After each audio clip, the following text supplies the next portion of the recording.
Hey everybody, and welcome back to another cast by Stitch StarCraft. As you guys can see, I have a new computer, and I'm going to bring to you guys a whole new level in quality on my cast. So, I had a lot of complaints with my old computer, my little MacBook Pro.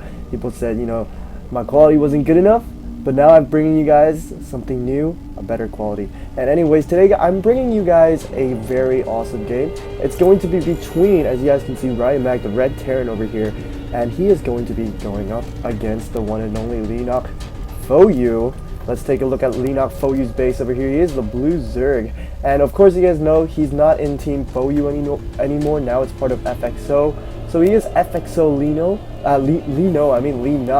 and he's going to be going up against RyooMak, and RyooMak's actually from the team I'm from. He's from Team SPR. And Team SPR is Team Supreme. It's from Southeast Asia, but it's really cool. It's actually a Korean team in Southeast Asia. Basically, it's not fully Korean. There are a few foreigners there, but then it mainly consists of Korean players that play on Southeast Asia. So it's really nice. But RyooMak is from Korea himself, but he is part of Team SPR. Because he does practice and train on Southeast Asia as well. He is one of the better Terrans from SPR, and it's really nice to see him play against one of the world's best, definitely FXOLeenock. Not to be tribal, but we've seen him play in GSL. He's a really top player. And we are going to be playing today on Antigua Shipyards, as you guys can see. And this map is really nice. It's got a generally nice natural to take. The third isn't too hard, except for these destructible rocks, which can get a bit scary, especially for Terrans, especially in cross spawns, because when a Zerg takes out these destructible rocks, they can just run into your third, and it's quite scary, but it is manageable. So if we take a look back at RyooMak's build, he is going for the 13 gas, that 12 barracks, so he's just playing really standard. He's not going to do anything too greedy like a fast expansion, and he's also getting that marine out. Rallying it to the ramp here. As you guys know, there is this ramp to the natural, so it's really nice. It's not that often that we would see Terrans wall this off, because it's just too far from your natural. I mean, if you get Baneling Buster or Roaches, it's like a Roach all-in comes in. It's gonna be quite a distance for your SCVs on the natural to come and repair. But anyways, back in FXOLeenock's base, what we did see over here that I didn't catch for you guys was we did see a 15 hatch come down with the 15 pool, along with the gas. So FXOLeenock is looking for that speedling upgrade soon, but he did go for the expansion. So it doesn't look like he might be aiming to do anything too cheesy early game. We might, but hold that thought. We might see anything like ranging from a Roach all-in or anything. But right now, from RyooMak's base, we do see a factory come down. SCV coming down here, preparing to put down a command center, and he does. This is actually a really interesting build. I like this sort of reaction from RyooMak. It means he won't be that far in the economy game, because he's going to be putting down that command center early, and as you guys can see, he's switching that factory with the barracks, and the barracks was building a reactor. Now he's going to make Hellions, and he's going to deal with these early Zerglings really easily. But normally we see a Terran go those reactored Hellions and then put down the expansion, but this is really interesting. He puts down the expansion way early. But I like this type of build. It's a bit greedy, but I wouldn't say so in this instance, because he did scout the Zerg's base, and he did see that FXOLeenock did take his guys off gas and actually hold that thought. He's putting them back on gas, but he did see them take it off gas, so he knows that there won't be way early Roaches. So getting these Hellions is still fine, and as you guys can see, RyooMak is already prepared for Roaches if it would ever come. He's got these Marauders queued up, and his Hellions are going to pop as well. There's going to be 4 on the field, and it doesn't look like he's going to stop this Hellion production. He's just going to keep going with it, and he's still mining off 1 gas, which is pretty interesting. I would be guessing that he'd want to tech up to something like siege tanks, but it looks like he might just go for this Hellion Marauder play.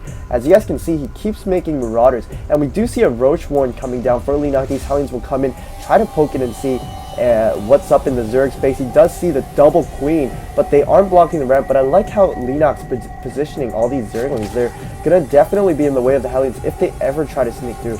But RyooMak's playing safe here. He doesn't want to lose any HP on these Hellions at all. and we do not see any additional barracks. I'm really interested in what RyooMak's actually planning. His second is up, and he's constantly producing these Marauders. I'm guessing he just wants them in case there is a Roach push. But these Hellions are going to be here and try to deny some creeps. They might steal some shots on that Queen. It's really nice. They can take almost 25% of that Queen's HP with one shot, so it's really nice.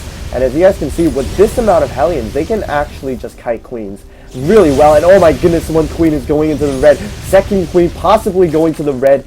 And yeah, this is just really annoying to deal with. And as you can see, Leenock is not happy with it. He's getting roaches, and he's going to push back all these Hellions along with some Speedlings. So this is exactly why RyooMak has been preparing these Marauders. He's even got his natural walled up, so it's really nice right now. He's got a bunker in there, and he's looking absolutely fine. Speedlings are trying to come behind the Hellions, but the Hellions are not going to allow that. They're going to push the Speedlings back, but the Roaches are actually making a push right into the middle. And RyooMak sees this Roach push coming. He's got to bring these Hellions back to support and get some splash. Oh my goodness, a huge Baneling morph in right now.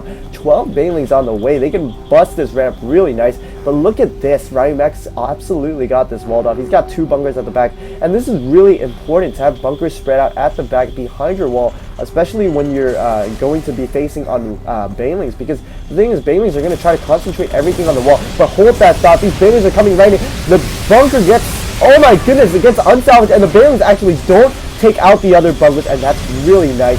Right there, I think RyooMak only lost 1 bunker and 1 supply depot, and that was basically it. And now these Zerglings are going to get chased away by the Hellions. The Roaches are going to try to run back and retreat. But that was a really nice burnout. Look at how many Lings over there. 6 Lings lost, and 1 Marauder is going to get cleaned up over here. And we look back at RyooMak's build. What is he making right now? He is actually going to make a command center right into his wallet. I like this. But I'm not really sure. He needs to make that wall once again, because there is another Baneling move over here. Hellions trying to come in here and try to sneak past, but that won't do it. And Leenock is going to prepare for a second attempt to bust down this wall. But there is a freaking command center. That's 600 HP to bust down. Not as easy as you would expect. And once again, Bailey's trying to come in. They're going to try to bust through this, but wow, oh my goodness, they do bust down the bunkers, and this looks really bad for RyooMak. But then there are Marauders inside the bunkers, and they do have additional range. Roaches are going to try to run to the mineral line, even run up the ramp, but it is walled in, and these Marauders will have the additional range, and it looks like SCVs are going to get pulled into tank of damage. They actually do really well over there. These Marauders are getting so much damage on the Roaches, and it looks like RyooMak is just going to barely hold this through. If we look at the lost units tab, 12 workers killed over there. A lot of workers lost, but if we take a big look at the whole economy tab, the Terran is only actually behind by 7 workers, and the additional 3rd base down in the Wallen. So actually, RyooMak's not behind, because Leenock on the second hand did not go for the 3rd. He's actually stopped all droning just for this all-in. Here he goes again, going to try to all-in, and this time he's actually going to cut down on the Roaches. He's making pure Speedling Banelings, but the thing is, the Banelings do not have speed. He doesn't have layer tech at all. He's just going to try this all-in, and this is probably the last all-in he can make, because he's just going to fall 2 behind after this. And these Banelings are actually in such bad motion. These Hellions are getting so much damage on the Speedlings, and they're going to try to tank up some Baneling damage, and this gets cleaned up. Absolutely, Banelings are trying to run to the SCV line. Won't kill anything. Hellions will clean up.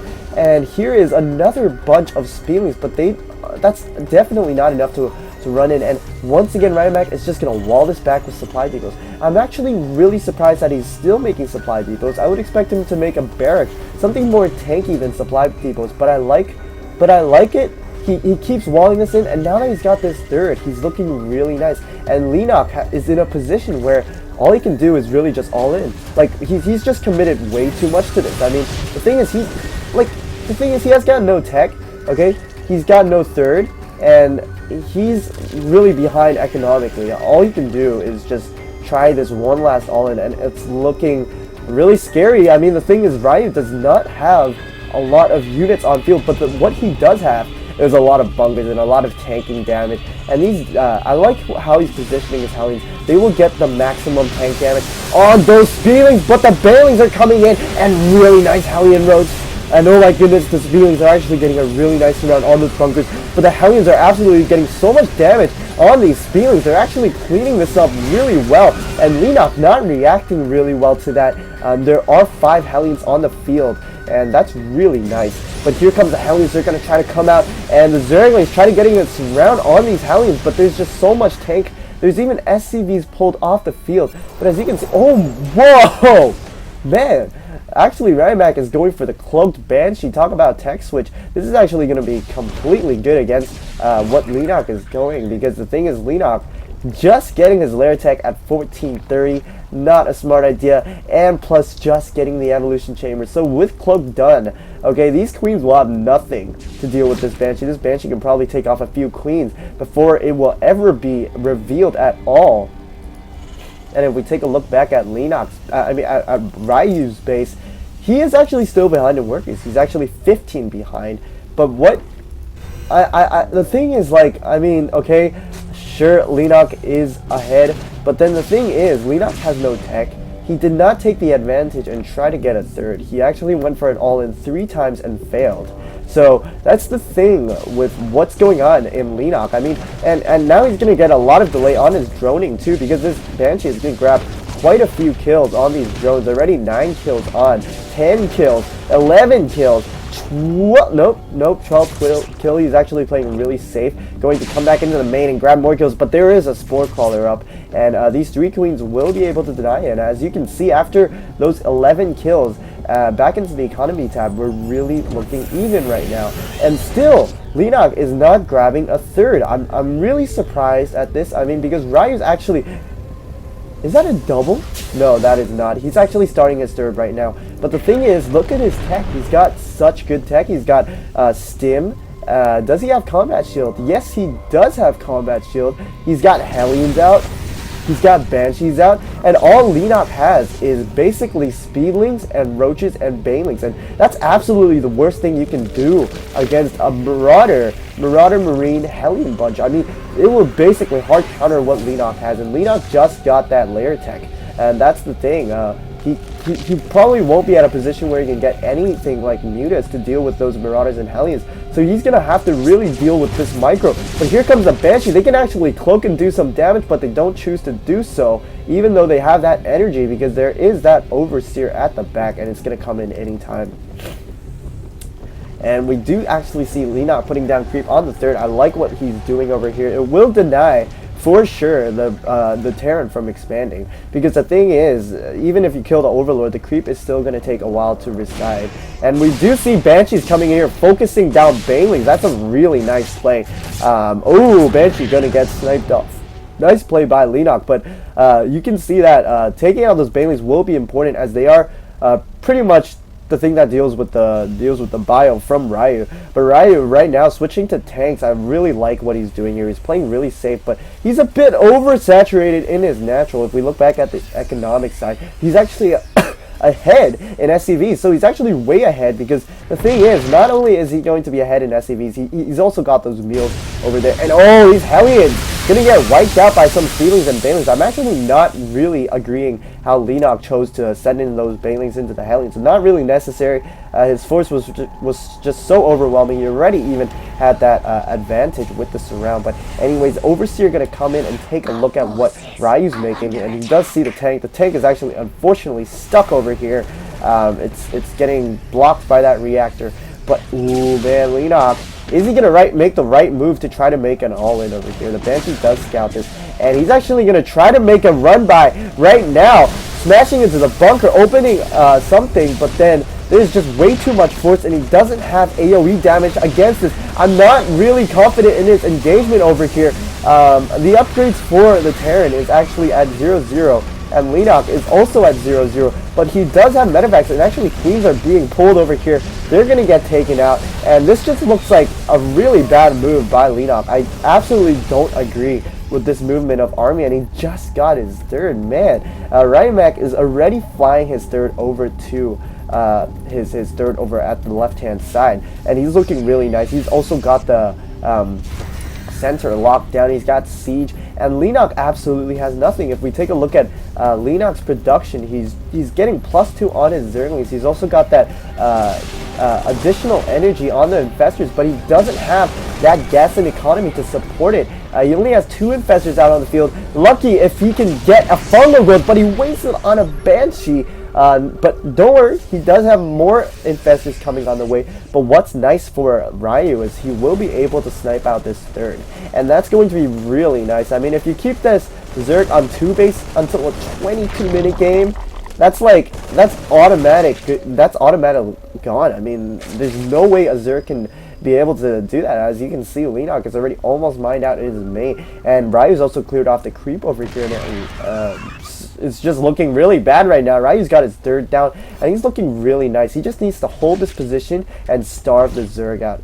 As you guys can see, the Zerg is going low on minerals and everything. He's still on 40-something drones in a 20-something minute game, and that's really not where you want to be. And as you can see, Ryu's already going for that 2-0 as well. So the Zerg does have a bit of a advantage in terms of upgrades, but the thing is, all he has right now is Speedlings and Infestors, and oh, these Infestors are gonna get hit, and he's gonna try to make a run through and break all these tanks. The tanks were on siege, but it looks like the splitting of RyooMak's army is just too perfect for Leenock, and wow, Ryu is actually coming out of this game, and this spells GG for Leenock, and Leenock pulls out the GG on the Korean keyboard. And this was a very exciting cast. I hope you guys like this, and honestly, please support me by subscribing to me and also following my live stream. I will be live streaming a lot of events now on Southeast Asia, including the Southeast Asian Clan League and a lot of other exciting things around Southeast Asia. So I hope you guys give me some subscribes.